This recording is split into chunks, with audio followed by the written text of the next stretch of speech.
Good morning, Year 3, and welcome to our Wednesday's class assembly. As always, bear with as I show my slides. And this time I'm on PowerPoint, so I'm just going to make it a bit bigger so you can see. There we go.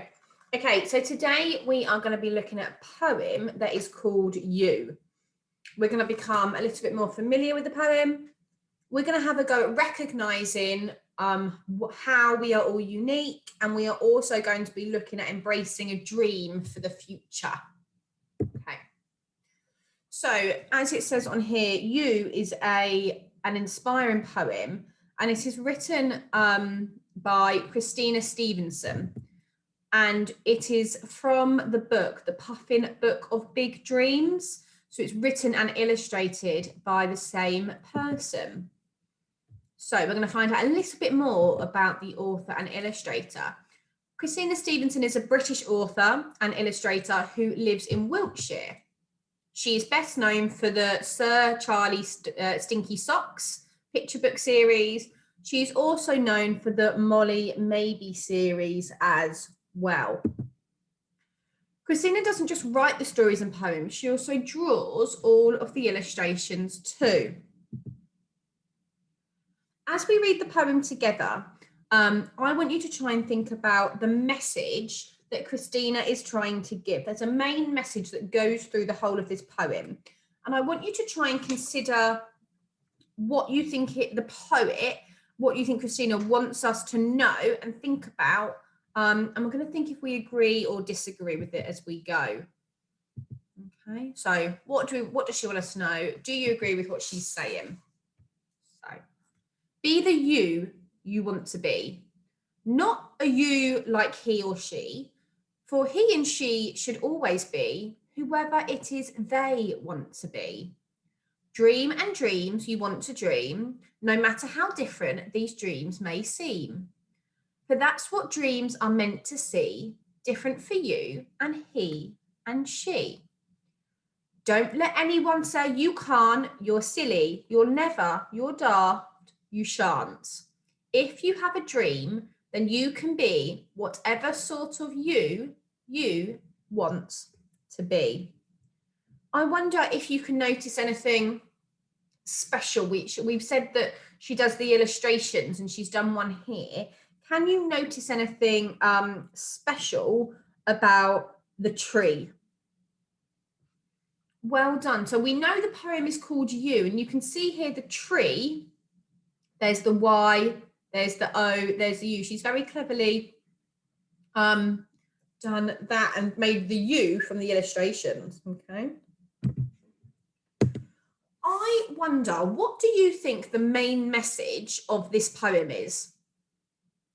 What do you think it might be? Have a little pause. You might want to have a little bit of a reflection. I wonder if you agree with the main message of the poem, what you think it might be. Do you agree with it? Do you disagree with it? You might think, no, that's not right. Let me just stop and think. Have you ever wanted to do something, but you've been told that you can't? Maybe you've been judged by others from the way that you do something. Have you ever wanted to dress differently, but thought that people might make fun of you? Have you ever dreamt of doing something, but been told that it's silly? I know I have, and I know lots of other adults and other people that I know would say the same. I would say it's quite common.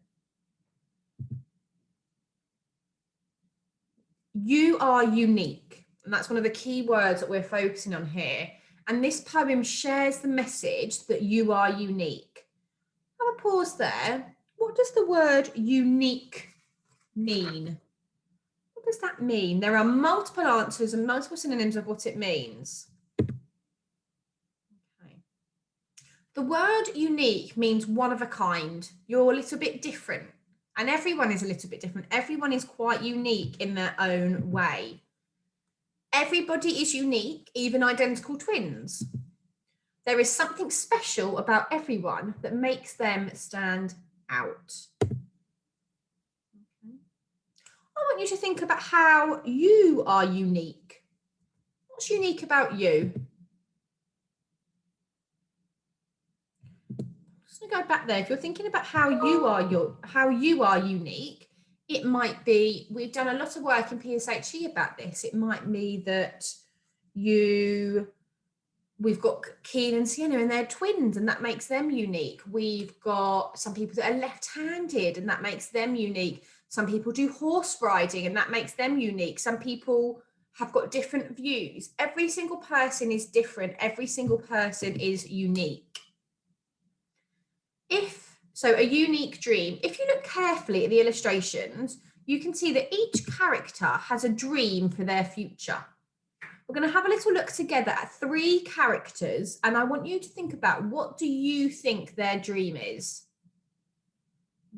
What do you think his dream might be?